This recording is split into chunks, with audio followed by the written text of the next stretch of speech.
오늘 같은 본문을 가지고 말씀을 나누었습니다.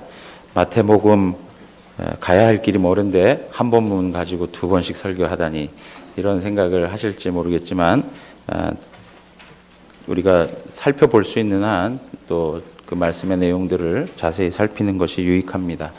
그리고 마태복음을 저희가 붙들고 가고 있지만 사실은 마태복음만 가지고 이야기하지 않습니다. 구약에 있는 말씀들도 계속 살펴보고 있고 서신서에 있는 말씀들도 살펴보고 있고 다양하게 그 나타난 내용들을 우리가 그 성경 전체에서 계속 살피면서 그 의미들을 확인해 가고 있습니다. 성경을 균형 있게 읽어 가시는 건 참 중요합니다. 그래서 개인적 경건 속에서 구약은 구약대로 신약은 신약대로 꾸준히 읽어가는 그런 작업들을 하셔야 됩니다. 그리고 주일 낮 예배가 아닌 경우에 수요 예배든지 또 새벽 예배든지 금요기도회는 지금 사무엘상을 강의하고 있습니다. 그러니까 그러한 부분에 편중되어서 말씀을 나눈다 생각하지 마시고요. 끝까지 하나님의 말씀들을 살펴보시면서 부족한 부분이 있다 싶으면 그 예배에 참여하여서 같이 또 말씀을 나누고 그렇게 해나가시면 좋을 것 같습니다. 그래서 우리가 마태복음을 보지만 이 마태복음만 보지 않고 늘 성경을 찾아가면서 구약 또 서신서의 내용들 이런 내용들을 같이 살펴보고 있는 가운데 있습니다. 그러한 내용들을 잘 확인해 가는 것 참으로 중요합니다. 성경을 균형 있게 읽으시려고 하는 우리 성도님들의 노력은 참 귀하다고 생각합니다. 그런 부분에서 개인적으로 그런 부분들을 쭉 해나가시면 좋을 것 같습니다. 지난주에 이제 우리가 살펴보면서 바리새인들과 그 다음에 그들과 함께 할 수 없었던 헤롯 당원들이 한 편을 먹고 예수님에게 다가가는 그러한 내용들을 살펴보았습니다. 공공의 적을 위해서 함께 할 수 없는 대상과 함께 손을 잡고 한 패가 되어서 예수님을 대적하는 그들의 모습이 있었다는 것입니다. 진리가 무엇이냐, 하나님의 말씀이 무엇을 말하느냐라고 하는 것에 대하여서는 관심이 없고 자기 유익과 이익에 부합하느냐 아니냐 이것이 최대의 그 관심거리인 거죠. 내가 무엇인가를 결정할 때 이게 진리에 합당한가 이런 데에 관심을 갖는 게 아니고 이것이 내게 유익한가 유익하지 않은가 라고 하는 것에 기준을 가지고 살아가는 인생의 모습을 우리에게 그대로 보여주고 있는 것입니다. 그러니까 함께 할 수 없는 대상임에도 불구하고 같은 편을 먹고 예수님을 대적하는 그러한 일들이 우리의 삶에도 분명히 드러날 수 있는 것이죠. 그런 측면에서 우리는 진리에 기초한 신앙, 하나님의 말씀에 기준을 두고 살아가는 신앙의 모습들을 항상 가지고 가야 될 거라고 믿습니다. 그리고 또 예수님에게 다가서는데 어떻게 합니까? 칭찬을 합니다. 예수님은 참 참되시다라고 얘기하면서 하나님 말씀을 그렇게 잘 전하십니까? 하고 칭찬을 하죠. 그런데 그들의 마음에는 뭐가 있습니까? 악의가 가득한 것입니다. 겉포장은 양의 옷을 입었지만 속은 이리의 모습을 가지고 다가간 것입니다. 자신들의 목적과 유익을 위해서 거짓도 그냥 일삼는 그러한 방식을 가지고 살아가는 것이죠. 여러분, 세상 사람들의 논리를 보십시오. 내가 얻어내고자 하면 무엇이든지 얻어야 되고요. 그 얻는 과정에 그것이 거짓된 방식이라도 어떻게 해야 돼요? 얻어내야 되는 거예요. 그렇지만 우리는 잘 알아야 될 것이 이 거짓이라고 하는 것이 무엇과 관계된 것입니까? 사탄의 속성과 관계된 것입니다. 사탄은 거짓의 아비입니다. 사탄은 거짓말장애입니다. 사탄은 거짓의 아비이기 때문에 우리가 거짓말을 행한다라고 하면 우리는 사탄을 우리의 아버지로 두고 있는 자와 다를 바가 없는 것입니다. 그러나 우리는 하늘 하나님을 아버지로 섬기는 자들입니다. 그러므로 우리는 하나님 앞에서 진실하게 살아야 된다라는 것이죠. 정직함을 가지고 살아가야 됩니다. 우리의 신앙의 내용들은 반드시 열매로 나타나게 되어 있습니다. 거짓된 신앙을 추구하면 추구할수록 그것은 반드시 어느 한순간 열매로 나타날 때가 있다는 것을 아셔야 됩니다. 그러므로 우리는 항상 진실하게 살아가자라고 하는 것이죠. 세 번째는 그 바리새인들과 헤롯 당원들이 예수님에게 질문을 했습니다. 가이사에게 세금을 바치는 것이 옳습니까? 옳지 않습니까? 라고 하는 질문인데 그 질문은 결국에는 예수님을 말의 함정에 빠지게 하기 위해서, 말의 올무에 걸리게 하기 위해서, 예수님이 만약에 세금을 내지 말라 그러면 반로마적인 태도를 취한 것이라고 죄명을 붙여서 로마 정부로부터 심판을 당할 수 있도록 하기 위해서 그렇게 한 것이고, 또 내라라고 하면 그 당시에 유대인들의 그 로마 감정을 더 들추어서 예수님까지 미움을 받게 하는 그러한 이중성을 띠고 있다는 것을 볼 수 있는 것이죠.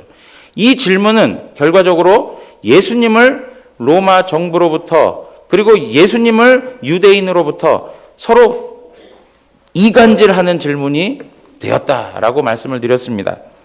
마귀라고 하는 단어가 헬라어로 디아블로스라고 하는 말인데 어떤 뜻을 가지고 있다고 말씀드렸습니까? 사이를 갈라내다. 사이를 갈라내는 거예요.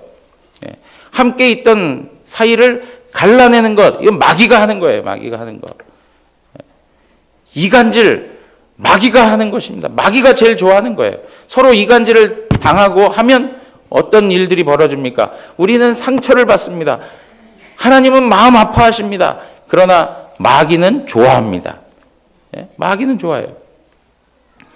이러한 일들은 결국에는 이간질은 하나님이 싫어하시는 일이고 하나님께서 심판하실 만한 일이고 하나님께서 예수 그리스도의 십자가를 통하여서 하나 되게 하신 것을 반하는 일이 된다라고 말씀을 드렸어요. 그러므로 이간질은 십자가의 원수로 행하는 것이다 라고 말씀을 드린 바 있습니다. 사랑하는 성도 여러분, 우리가 이러한 내용들이 얼마나 중요하고 심각한 내용인지를 잘 깨닫고, 여러분, 하나님께서요 자기 아들을 아끼지 아니하고 십자가에 내어주면서까지라도 우리를 하나 되게 부르신 거예요. 예? 하나님이 하신 거를 쉽게 보지 마셔야 돼요. 우리가 만약 우리 자식을 죽음 가운데 내어놓으면서라도 하나됨이라고 하는 가치를 얻어간다라고 하면 그 가치가 얼마나 중요하다는 거 이해하시겠죠? 예? 하나님께서 그렇게 하셨다는 거죠. 그거를 무시하면 안 되는데 우리는 이간질하는 걸 통해서 십자가 원수로 행하는 거예요. 십자가를 반하는 그러한 태도를 가지고 살아가게 되는 거예요. 우리 안에 성령이 하나 되게 하신 것, 예수 그리스도의 십자가가 하나 되게 하신 것을 하나님 앞에서 유지하고 힘써 지키며 그 하나됨을 누릴 수 있는 복이 있기를 원합니다. 그것이 우리에게 필요하다라고 말씀을 드렸습니다. 오늘 우리가 읽은 말씀에서 이제 한 가지 더 내용을 살펴봐야 되는데 그게 무엇이냐면 사실은 오늘 본문의 그 가장 중심적인 내용이라고 말씀드릴 수 있습니다. 바리새인들과 헤롯 당원들이 질문을 하죠. 세금을 내는 것이 옳습니까? 옳지 않습니까? 그럴 때 예수님께서 하신 말씀이 19절에서 21절에 있는 말씀입니다. 다시 한번 다 같이 한번 읽어보도록 하겠습니다. 세금 낼 돈을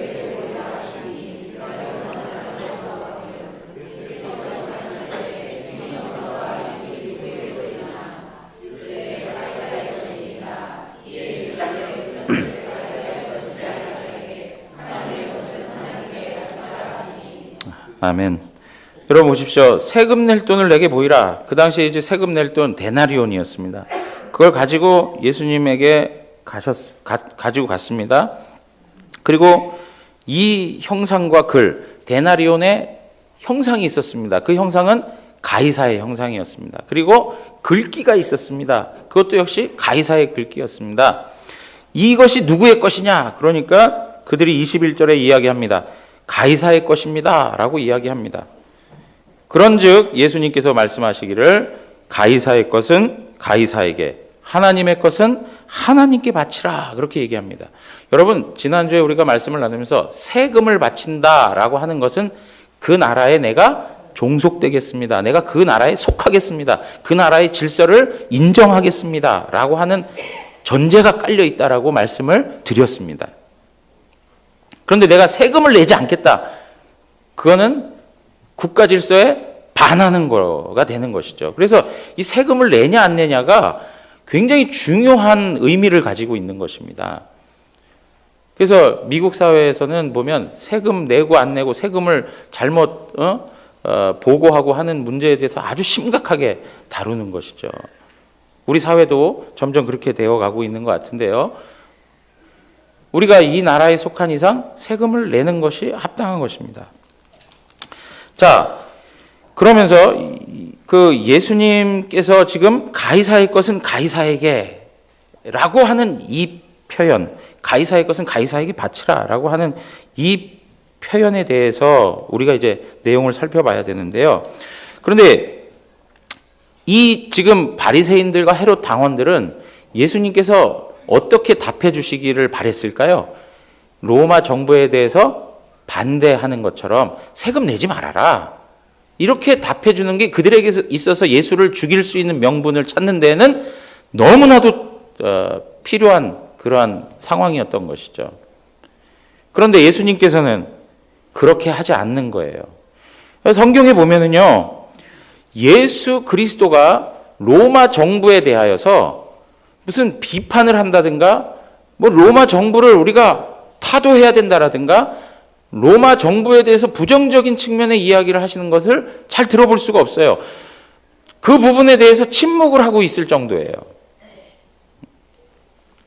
만약에 예수님께서 정말 이 세상의 왕권으로 오셨다면 로마 정부, 그 로마 세력이 싸워야 할 대상이라고 보지 않겠습니까? 그리고 무력을 동원해서라도 거기서 그 정부를 몰아내야 된다라고 할 수 있는 것이죠. 그러나 예수님의 관심사가 다른 데 있다는 것을 우리는 아셔야 돼요.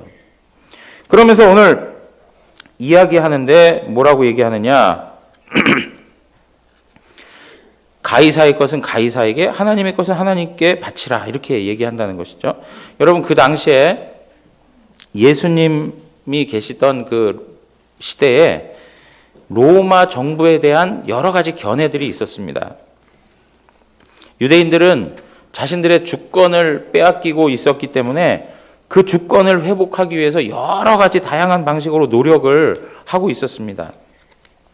바리새인들은 로마 정부에 대해서 반기를 들면서도 또 자신의 전통을 유지시켜 주는 것에 대해서는 또 그들의 내용들을 받아들이는 그러한 모습들이 있었죠. 헤롯 당원들은 어떻습니까? 헤롯과 더불어서 정치 권력에 붙어 있는 자들이었기 때문에 자신들의 이익을 위해서는 정치 권력과 결탁할 수밖에 없는 그러한 세력들이었습니다. 그리고 그 당시에 뭐 사두개파라고 있는데, 사두개파는 정치 지도자들과 더불어서 그 당시 사회적으로 기득권 세력이었습니다. 그러니까 필요에 따라서는 로마 정부에 밀착했다가도 또 자신들의 어떤 이익에 따라서는 또 거리를 두고 하는 그런 일들이 바리새인과 사두개인들 안에서 다 계속 있었습니다. 그 가운데요, 열심당원이라고 하는 열심당이 있었습니다. 열심당. 열심당은 어떻습니까? 급진적인 해방운동자들이었습니다. 그래서 어떻게 해요? 반란군을 만들어가지고 로마로부터 우리가 해방을 얻어내야 된다라고 생각했던 사람들이었습니다. 오늘날로 이야기하면 테러리스트들이라고 얘기할 수 있는 것이죠. 그래서 지금 질서를 완전히 부정하고 로마 세력을 완전히 몰아내서 우리나라의 주권을 회복해야 된다라고 생각했던 것이 바로 열심 당원들이었습니다. 여러분, 그 예수님 대신에 풀려난 바라바도 역시 열심 당원인 것이죠. 그가 붙잡히게 된 게 무엇입니까? 밀란을 일으켜가지고 반대하는 운동들을 만들어 갔기 때문에 붙잡힌 거예요. 이러한 그 로마 권력, 로마 정부를 바라보는, 정부 권력을 바라보는 그러한 시각들이 다양하게 있었다는 것입니다. 여러분, 오늘 우리의 삶에 있어서도 동일한 시각들이 있습니다. 지금의 국가 정부, 국가 권력, 이러한 권력을 바라보면서 가지고 있는 여러 생각들이 있을 거예요.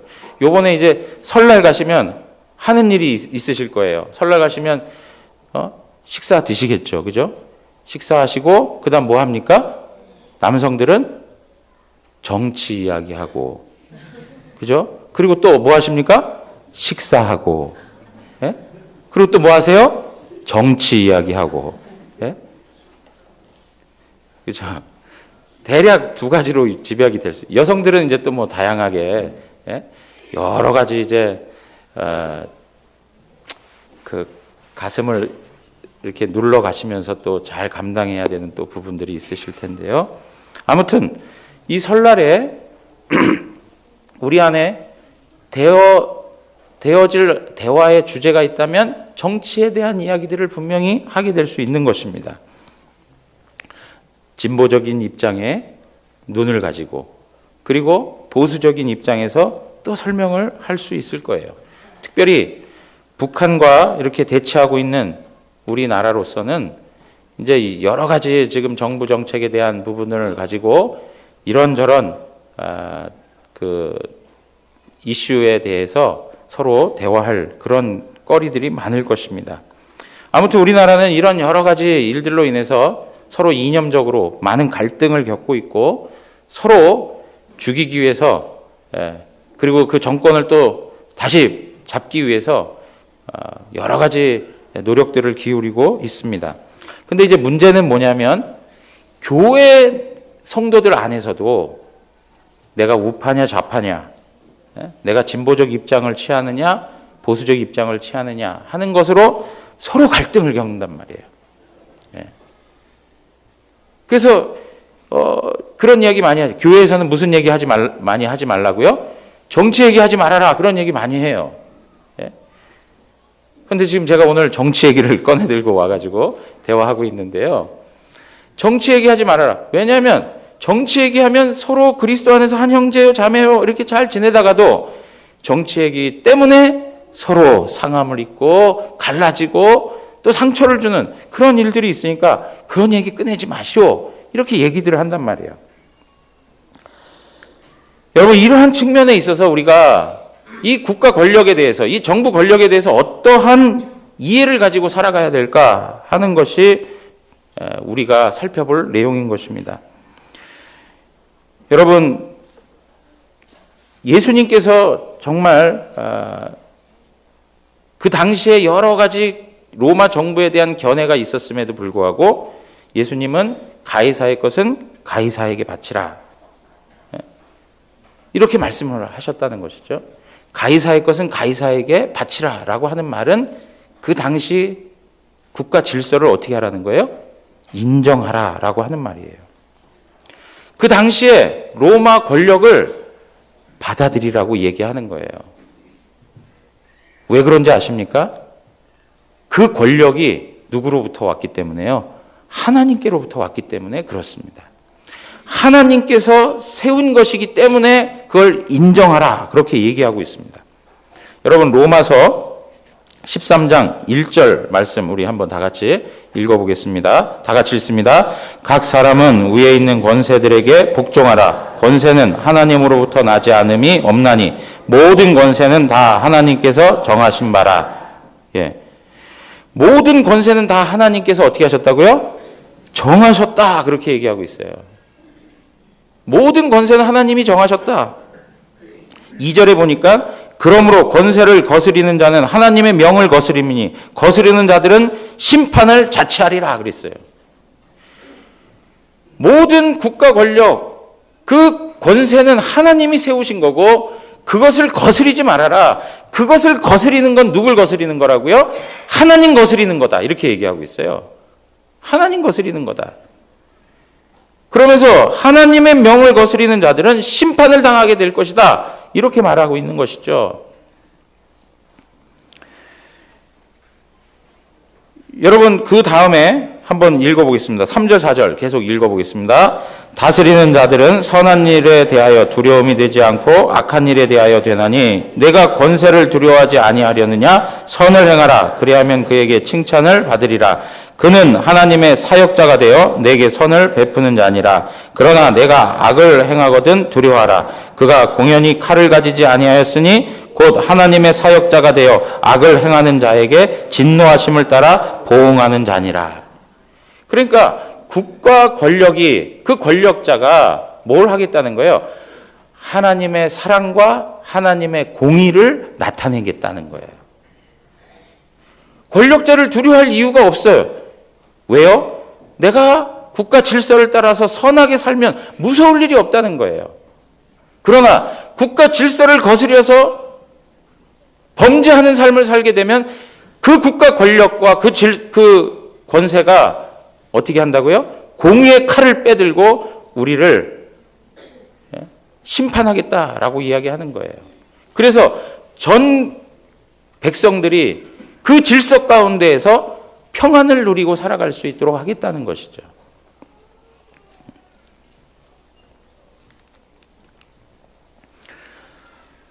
자, 6절, 7절 가서 보시면 너희가 조세를 바치는 것도 이로 말미암음이라. 그들이 하나님의 일꾼이 되어 바로 이 일에 항상 힘쓰느니라. 모든 자에게 줄 것을 주되 조세를 받을 자에게 조세를 바치고 관세를 받을 자에게 관세를 바치고 두려워할 자를 두려워하며 존경할 자를 존경하라 그랬어요. 조세를 바치라. 세금을 바쳐라. 그 국가 질서를 인정하고 거기에 속한 자로 살아가라. 이렇게 얘기하고 있는 거예요. 베드로전서 2장 13절을 14절 우리 한 번 더 읽겠습니다. 다 같이 읽습니다. 인간의 모든 제도를 주를 위하여 순종하되 혹은 위에 있는 왕이나 혹은 그가 악행하는 자를 징벌하고 선행하는 자를 포생하기 위하여 보낸 총독에게 하라. 그러니까 모든 권세가 누구로부터 나왔다는 걸 이야기해 주고 있습니까? 하나님으로부터 나왔다라고 얘기하는 거예요. 그러므로 우리는 그 권위를 어떻게 해야 된다고요? 존중해줘야 된다라는 거예요. 존중해줘야 된다. 이러한 말씀의 정신을 받은 믿음의 선배들이 우리의 신앙을 고백하면서 뭐라고 얘기했느냐? 웨스트민스터 신앙고백서 23장 1항에 보면 우리 또 한번 그 나눠드린 프린트물 뒷면에 나와 있습니다. 뒷면에 보시면 신앙고백 23장 1항에 온 세상의 최고의 주시오 왕이신 하나님은 그분 아래서 백성들을 다스리도록 하나님 자신의 영광을 위하여 공공의 선을 행하도록 위정자를 세우셨다. 그리고 이 목적을 위하여 선한 자들을 보호하고 격려하도록 악행하는 자들을 처벌하도록 그들에게 칼의 권세를 부여하셨다. 그렇게 얘기하고 있습니다. 최고의 주 왕이신 하나님이 그분 아래에서 백성들을 다스리기 위하여 뭘 세우셨다고요? 위정자들을 세웠다. 그렇게 얘기하는 거예요. 국가 지도자들을 세웠다. 그렇게 얘기하는 거예요. 그 국가 지도자들을 어떻게 하라고요? 인정하고 존중하라. 국가 지도자 그리고 이 세상의 모든 권세는 누구로부터 온 것이라고요? 하나님께로부터 온 것이다. 이 시각이 굉장히 중요한 거예요. 우리 가정에서 아버지, 가장의 위치에 하나님께서 아버지를 세우셨는데 누구로부터 온 거라고요? 하나님께로부터 온 거란 말이죠. 하나님께로부터. 우리 삶의 모든 곳에 권세를 가지고 있는 자들의 그 출처가 어디 있냐? 바로 하나님이시다라고 말하는 거예요. 여러분 우리가 잘 알고 있는 것이지만 바로왕, 느부갓네살, 고레스 다 이방 왕이었습니다. 누가 세웠습니까? 하나님이 세웠습니다. 하나님이 세운 거예요. 그러면 그들을 누가 패하셨습니까? 하나님이 패하신 거예요. 여러분 보십시오. 이거 참 제가 그를 뭐랄까요? 이렇게 그의 모든 삶을 다 받아들여서 말씀드리는 게 아니고 인정해서 말씀드리는 게 아니라 히틀러 누가 세웠습니까? 예? 하나님이 세우신 거예요. 하나님이. 우리나라 현실로 얘기하면 김일성 북한의 지도자로 된 것 누가 하신 것입니까? 하나님이 하신 거예요. 그 일들을 폐하시는 이가 누구십니까? 하나님인 거예요.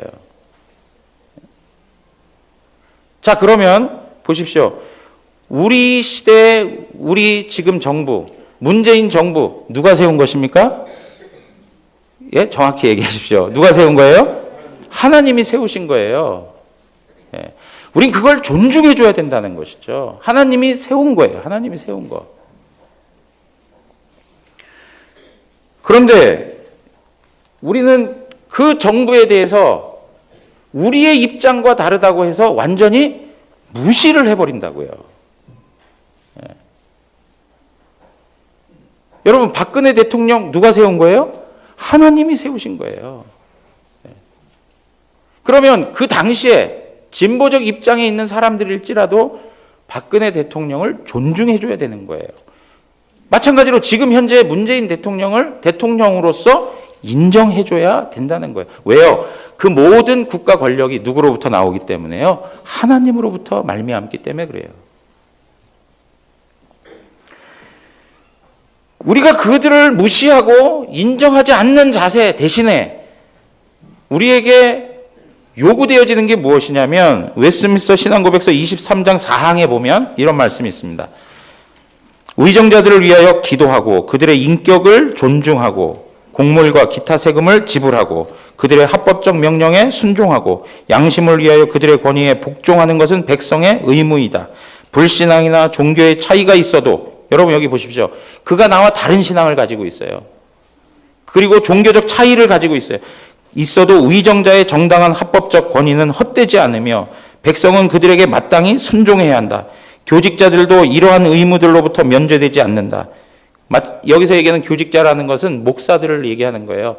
그들도 그 권세들을 존중해줘야 된다라고 얘기하는 것이죠. 하물며 교황은 그들의 통치 영역에서 그들을 다스리거나 그들의 백성을 다스리거나 무엇보다도 그들을 이겨도로 하고 판정하여 또는 다른 어떤 구실로 그들에게 통치권이나 생명을 빼앗을 만한 어떠한 권세와 지배권도 갖지 않는다. 그 당시에 교황의 권세가 왕들을 함부로 대하고 왕의 권세와 서로 대치되고 하는 이러한 과정 속에서 나타난 신앙 고백이기 때문에 이러한 부분들을 설명해 가고 있어요. 교황도 그런 권세가 없다는 거예요. 오직 누구만이 있다는 거예요? 그 권세가 하나님께 있다는 것을 말해주고 있어요. 하나님께 말해요. 1600년도에 나온 이 웨스트민스터 신앙고백서에 이렇게 표현되고 있고요. 1500년대에 나왔던 벨기에 신앙고백서 36조에 보면 이런 표현들이 있습니다. 우리 뒤에 있는 글들을 한번 계속 보십시오. 우리는 인류의 부패 때문에 우리의 은혜로우신 하나님께서 왕과 군주와 공직자들을 세우셨음을 믿습니다. 하나님께서는 사람들의 방탕함이 억제되고 모든 것이 선한 질서대로 그들 가운데서 행해지게 하기 위해 세상이 법률과 정책에 따라 다스려지기를 원하십니다. 하나님은 이 목적을 위해서 정부의 손에 칼을 두셔서 악을 행하는 자들을 처벌하시고 선을 행하는 자들을 보호하십니다. 이것을 억제하고 보호하는 그들의 임무는 공공 질서에만 제한된 것이 아니라 그리스도의 나라가 도래하고 복음의 말씀이 모든 곳에서 설교되게 하여 하나님께서 당신의 말씀에서 요구하신 대로 모든 사람들에 의해서 영광을 받으시고 예배를 받으시도록 하기 위한 교회와 교회의 사역을 보호하는 것도 포함합니다.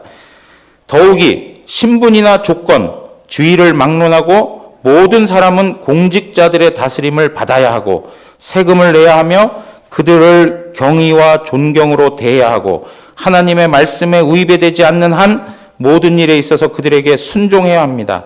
우리는 그들을 위해서 기도하여 하나님께서 그들의 모든 길을 지도하셔서 우리가 모든 면에 있어서 경건하고 정직하고 조용하고 평화로운 생활을 할 수 있도록 해야 합니다. 이런 이유로 우리는 제세라파와 다른 반역하는 사람들과 일반적으로 권세들과 공직자들을 배격하고 공의를 무너뜨리며 이익 공동체를 도입하여 하나님께서 사람들의 가운데 세우신 질서를 혼란하게 하는 모든 자들을 정죄합니다. 급진적이고 광신적인 제세례파들이 많이 있었습니다. 제세례파들은 세속적인 정부를 부정하고 세금도 안 내고 자기들을 위한 나라, 이러한 나라를 세우기 위해서 아주 노력했던 것이죠. 그러니까 제세례파라고 하는 사람들이요, 바로 어떤 사람들 같은 거냐면 열심당원들처럼 완전히 그냥 급진적으로 세상의 변화를 추구해야 된다라고 봤던 사람들이에요. 그러다 보니까 모든 국가 질서를 다 무시했던 일들이 있었습니다. 그 일에 대해서 제세례파와 우리는 다르다, 그렇게 얘기합니다. 그러면서 하나님께서 사람들 가운데 세우신 질서를 혼란하게 하는 모든 자들을 정죄한다, 그렇게 표현하고 있는 것입니다.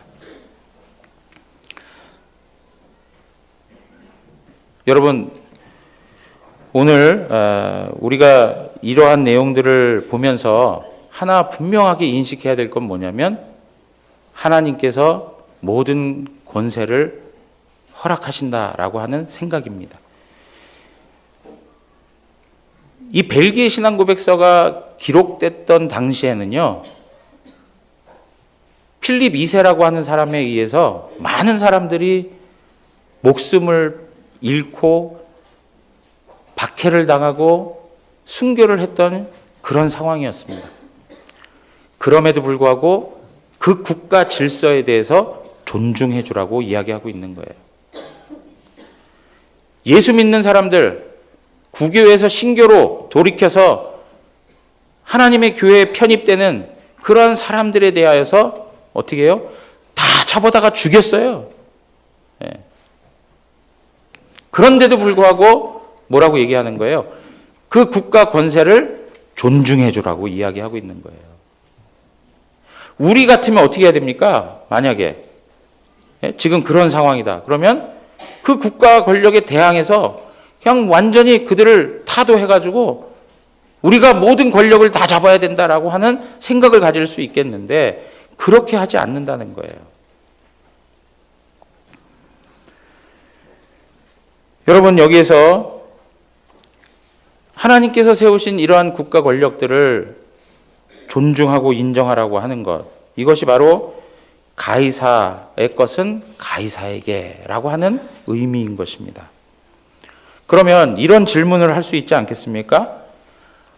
아니, 악한 지도자들에 대해서, 정말 나쁜 지도자들에 대해서까지라도 우리가 그냥 순종해 줘야 되는 것입니까? 라고 하는 질문을 할 수 있어요.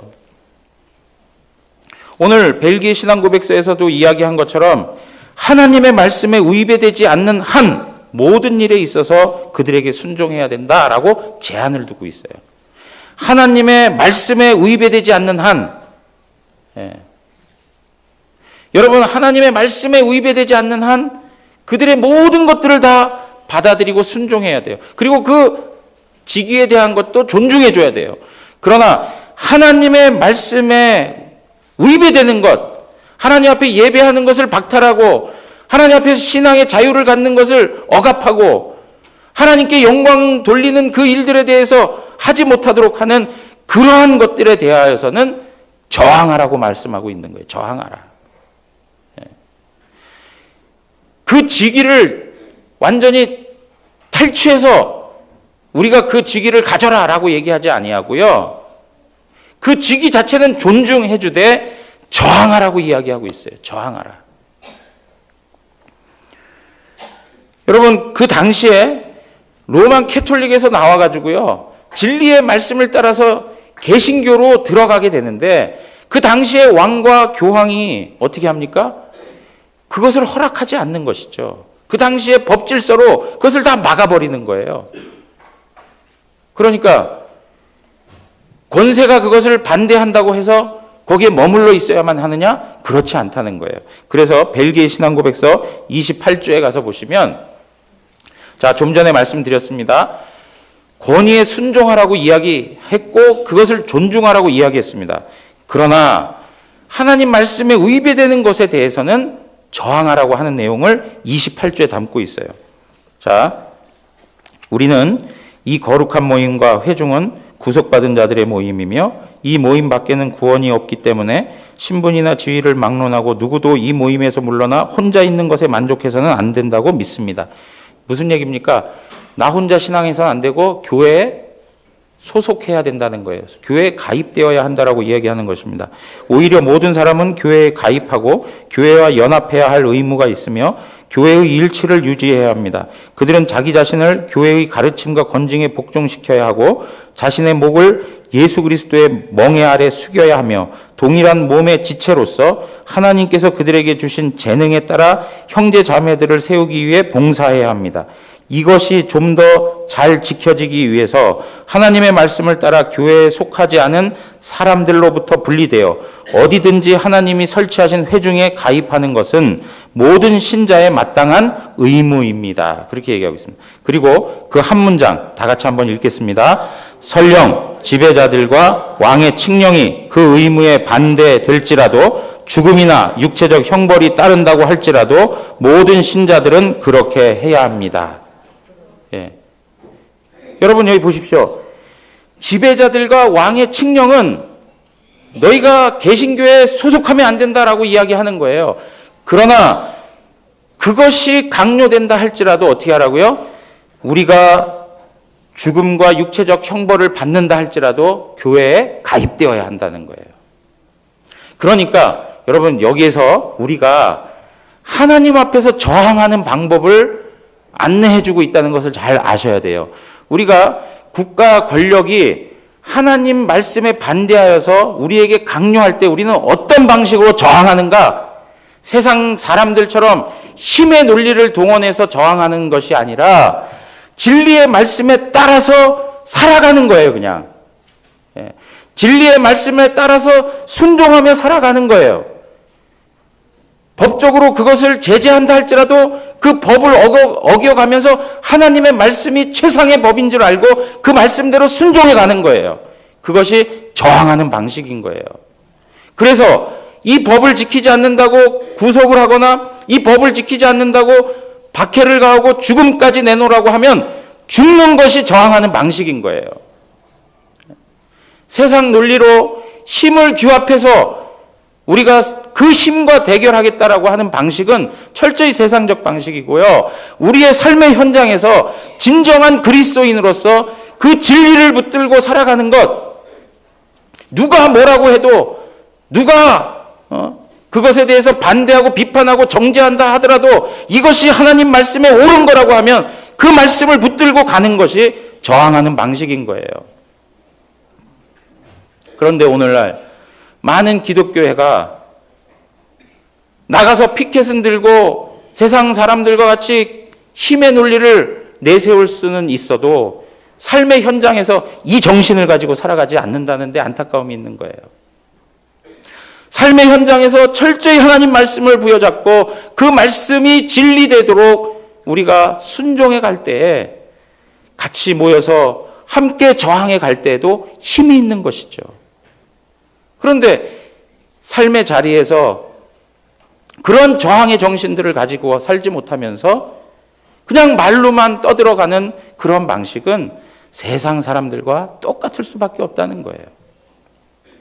여러분, 제가 같이 기독교인들이 모여서 함께 목소리를 높이고 한다는 것을 반대한다는 이야기가 아니라 그만큼 우리 각 사람이 진리의 말씀 가운데 사로잡혀서 세상의 비진리들에 대하여서 그것을 저버리고 하나님 말씀이 말씀되게 하는 삶을 살아내야 그 진정성이 온전히 발휘될 수 있다는 거예요. 여러분 보십시오. 오늘날 종교인 과세를 이야기하고 있습니다. 그래서 저도 목사로서 그 세금 신고를 해야 되는데요. 이런 것들이 국가 질서 가운데에서 우리에게 안내해 준다면 순종하는 것이 필요한 거예요. 그렇지만 이것이 교회를 사찰하거나 교회를 탄압하기 위한 방식으로 작용한다? 그럴 때는 어떻게 해야 됩니까? 우리가 또 저항해야 되는 거예요. 오늘날 또 우리가 이슈가 되는 게 무엇입니까? 동성애에 대한 부분들. 지금 정부가 만약에 동성애에 대해서 적극적으로 지지하고 동성애 문화를 확산시키고 있다라고 하면 우리는 철저히 저항해야 되는 거예요. 하나님 앞에서 그것은 죄이기 때문에 우리가 그들을 정죄하고 그들을 잘라버리기 위해서 하는 것이 아니고요. 그들이 정말 하나님 앞에 회개하여 하나님의 한 사람으로 세워지기를 바라는 마음으로 그 죄에 대해서만큼은 어떻게 해요? 죄라고 말할 수 있고 그거에 대해서 우리가 저항을 해야 된다는 거예요. 만약에 동성애가 완전히 온 세상을 지배해서 목사가 이러한 언급조차 할 수 없는 상황이 된다고 하면, 그리고 그렇게 언급할 때에 법적인 어떤 구속 조치가 이루어진다라고 해도 목사인 저는 그것에 대해서 이야기하는 것이 저항하는 방식이라는 거예요. 무슨 말씀인지 이해되시겠습니까? 그러다가 그 하나님 말씀 지키려고 하는 그 가운데에서 목숨까지 내놔라 그러면 목숨 내놓고 죽는 것이 저항하는 방식이라 이거예요. 이러한 신앙의 내용들이 세워져 가야 되는 것이 우리에게 필요하다는 거예요. 그냥 말로만 목소리 높여서 될 일이 아니고 우리가 철저히 예수의 정신으로, 예수의 사람으로 무장되어야 한다는 것입니다. 사랑하는 성도 여러분, 이 말씀들을 우리가 생각하면서 하나 잘 정리해야 될 내용이 있는데요. 그것은 무엇이냐면 이 세상의 모든 정치 제도와 그 형태는 하나님의 나라를 이룰 수 없다는 것입니다. 자, 여러분 보세요. 진보주의자들이 추구하는 그러한 나라의 이상형, 보수주의자들이 추구하는 그러한 나라의 이상형조차도 하나님의 나라를 만들어낼 수 없습니다. 우리에게 진정한 하나님의 나라, 우리에게 평안을 주고 행복을 줄 수 있는 그러한 나라는 이 세상의 정치 제도 형태로 설명될 수가 없는 것입니다. 오늘 그래서 우리에게 말씀한 것이 무엇이냐면 가이사의 것은 가이사에게, 그러면서도 뭘 우리에게 말씀하십니까? 하나님의 것은 하나님에게, 이렇게 말씀하고 있는 것입니다. 여러분 보세요. 공산주의 정말 우리가 철저히 배격해야 됩니다. 왜? 공산주의와 유물론과 우리 기독교 신앙이 함께 할 수가 없습니다. 그 기본적인 사상에 있어서 철저히 다릅니다. 함께 손을 잡을 수 있는 그러한 모습들이 없어요.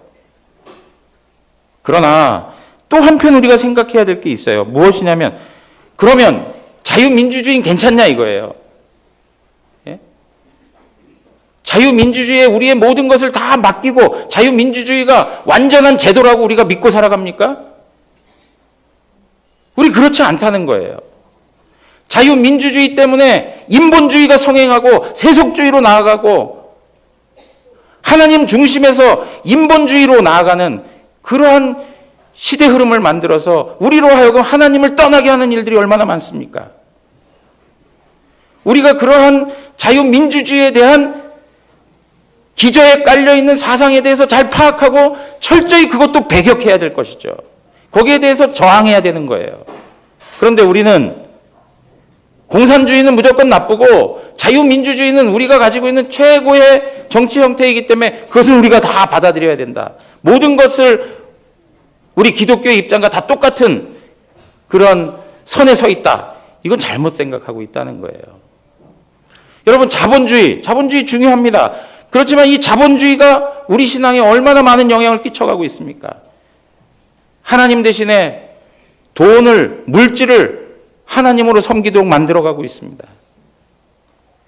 이러한 세상적 제도와 정치 형태, 이러한 사상들이 우리가 기댈 만큼의 완전성이 있느냐? 없다는 것이죠.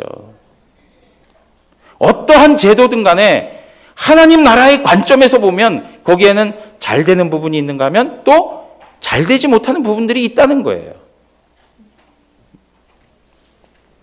그런데 안타까운 게 뭐냐? 우리 그리스도인들이 나는 진보 진영, 나는 보수 진영, 나는 좌파 우파 서로 그걸 가지고 싸우고 있어요. 하나님의 것은 하나님께 바치라 하는 이야기는 우리는 철저히 하나님 나라 백성이라는 거예요. 그런 논리로 세상을 바라봐서는 안 되고 하나님의 나라의 관점으로 세상을 바라봐야 된다는 거예요. 그런 것은 없고 그냥 보수 입장에서, 진보 입장에서 서로 정치적인 대립 속에서 교우들끼리도 그것 때문에 상처 주고 상함을 일으키고, 이것이 우리에게 무슨 유익이 있습니까? 여러분, 우리는 하나님의 나라, 이러한 관점에서 하나님의 나라만이 우리에게 진정한 행복을 줄 수 있습니다. 예수 그리스도를 만나고 예수 그리스도 안에서 회심하고 예수 그리스도 안에서 변화를 받아야만 하나님의 나라를 경험할 수 있고요. 그 하나님의 나라는 하나님에 의해서 완전히 이루어지게 되는 것입니다. 이 세상에 있는 모든 정치 제도 형태는 상대적인 것입니다. 절대적이지 않습니다. 우리의 관점에서 보면 어떤 것은 잘한다라고 칭찬해 줄 수 있는 게 있고 어떤 것은 우리가 저항해야 될 것들이 있다는 거예요. 그래도 우리가 자유민주주의를 보고 있는 것은 우리의 신앙의 자유를 허락해 주기 때문에 그것 가운데서 받아들이고 있는 것이죠.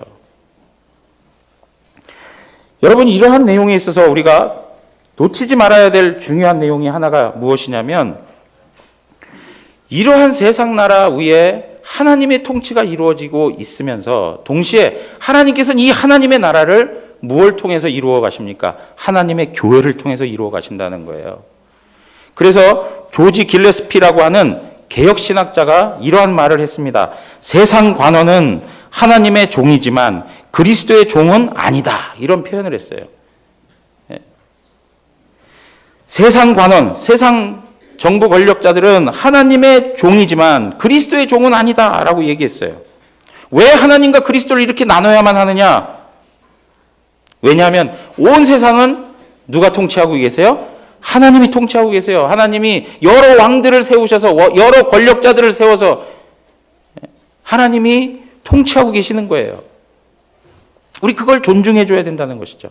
그럼에도 불구하고 그러한 현실 가운데서 하나님께서는 하나님 나라를 세워가시기 위해서 하나님의 교회를 통치하시는데 그 하나님의 교회의 머리가 누구세요? 예수 그리스도이십니다. 하나님 교회의 머리 되신 예수 그리스도, 그분을 통해서 하나님의 교회가 다스려지고 있어요. 여러분 보십시오. 교회의 머리 되신 예수 그리스도께서 직접 통치하시지 아니하고 그 예수 그리스도께서 누구를 세우느냐? 교회의 직원을 세우시는 거예요. 그래서 치리하는 일, 다스리는 일을 누구에게 맡겨주셨느냐? 바로 목사와 장로, 당회에 맡겨주신 거예요. 그리고 노회에 맡겨주신 거예요. 그걸 우리는 치리회라고 그래요. 치리회.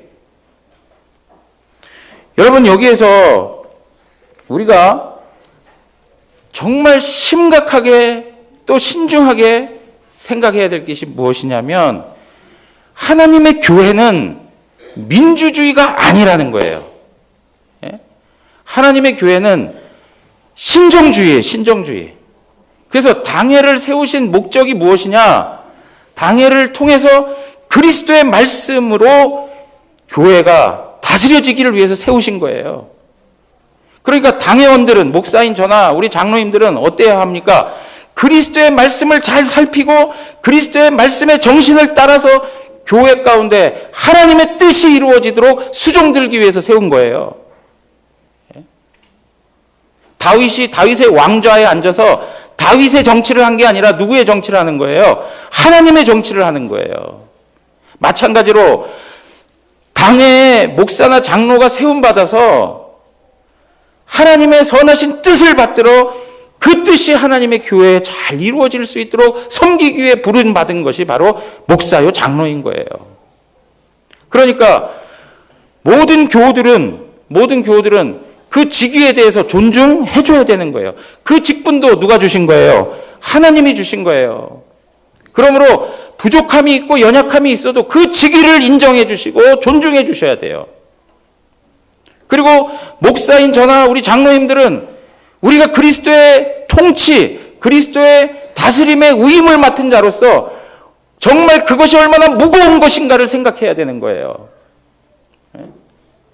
이것이 가벼운 일이 아니고 단순한 일이 아니라 정말 내 인생을 걸고 하나님 앞에서 무게 있게 생각하고 그리스도의 정신과 말씀을 교회 가운데 잘 섬겨갈 수 있도록 하나님 앞에서 그 정신을 가지고 살아가야겠다.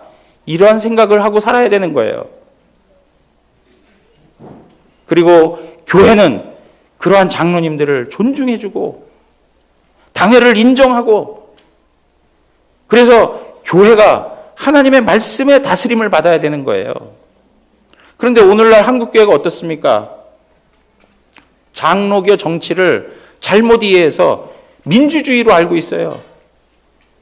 소위 국가 권력에 있어서 국회의원들의 역할처럼 목사의 권위를 제한하는 일들을 하는 것, 견제하는 일들, 그래서 힘의 균형을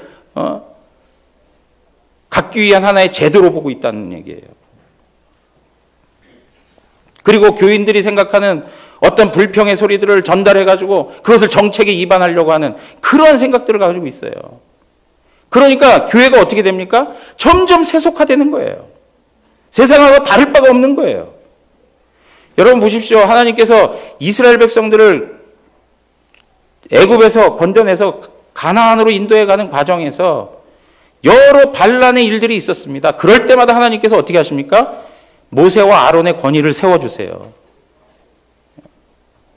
백성들의 불평, 원망, 그렇게 하면 그 백성들이 원하는 대로 해야 되는 거 아닙니까? 그렇지만 하나님께서는 하나님의 뜻을 실현하기 원하시지 백성들의 뜻을 실현하지 않으시더라고요. 사랑하는 성도 여러분, 오늘 우리가 이러한 내용들을 대하면서 우리 교회가 이 자유민주주의 시대에 살아가고 있지만 우리만큼은 철저히 하나님의 통치를 받는 하나님 나라의 백성이라는 걸 잊지 않길 바랍니다. 그리고 그 말씀대로 이 세상에 진리의 말씀을 세워가고 그 말씀에 반대되는 것들에 대하여서 목숨을 내어놓고 저항할 수 있는, 그러므로 우리의 삶의 터전에서 우리가 살아가는 것이 얼마나 하나님 앞에서 그 말씀이 말씀되도록 하기 위한 치열함이 있어야 되는지를 알고 사셔야 되는 거예요.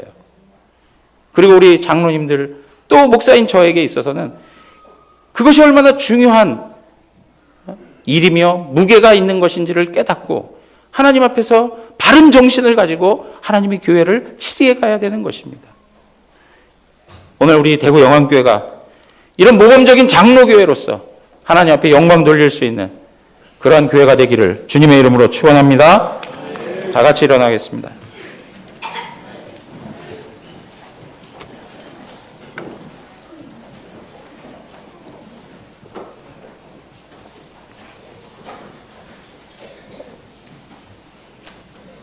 사랑하는 나의 아버지,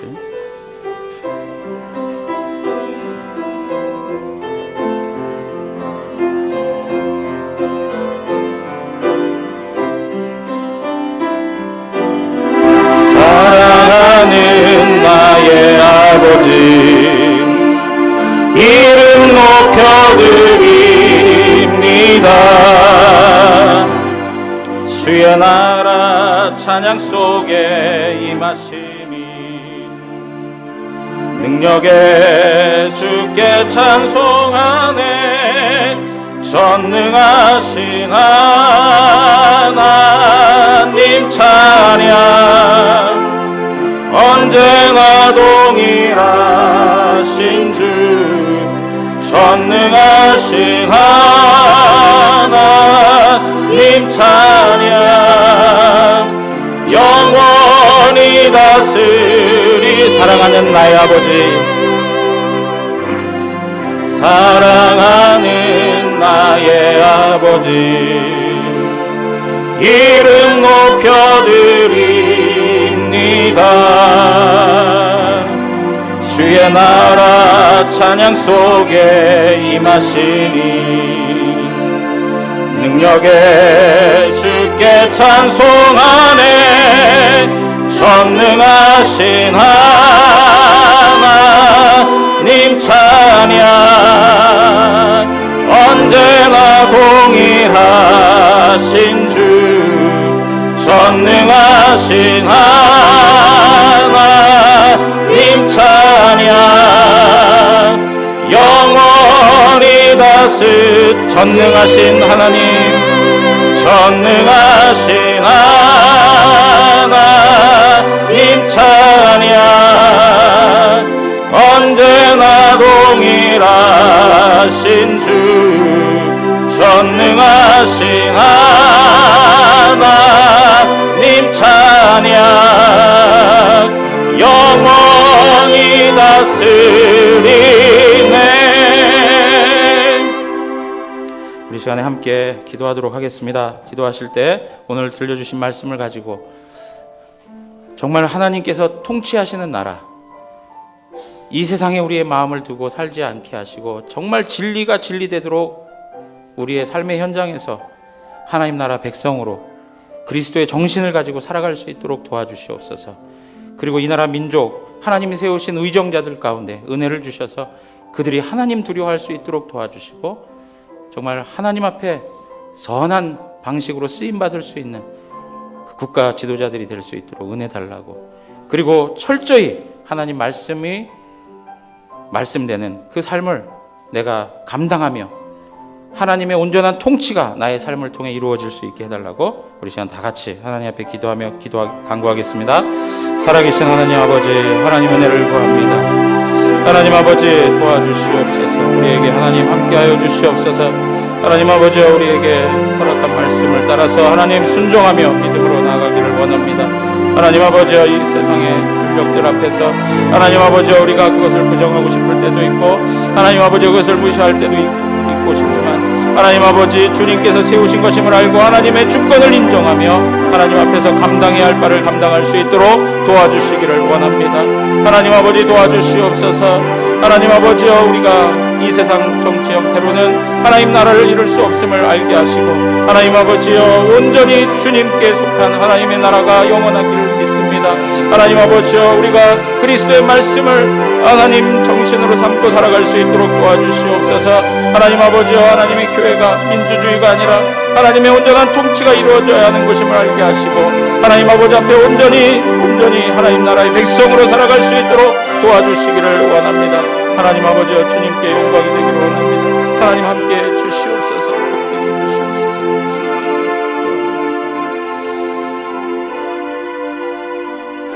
지금은 우리 주 예수 그리스도의 은혜와 하나님 아버지의 크신 사랑과 성령 하나님의 함께 하심이 오늘도 하나님 말씀대로 이 세상에 살아가지만 이 세상에 속하지 않은 하나님 나라의 백성으로서 진리가 진리되게 하는 삶을 살아가기를 위하여 생명도 아끼지 아니하고 헌신하기를 소원하는 우리 모든 성도님들 머리 위에, 그 가정 위에, 삶의 터전 위에 이제로부터 영원토록 함께 있을지어다. 아멘.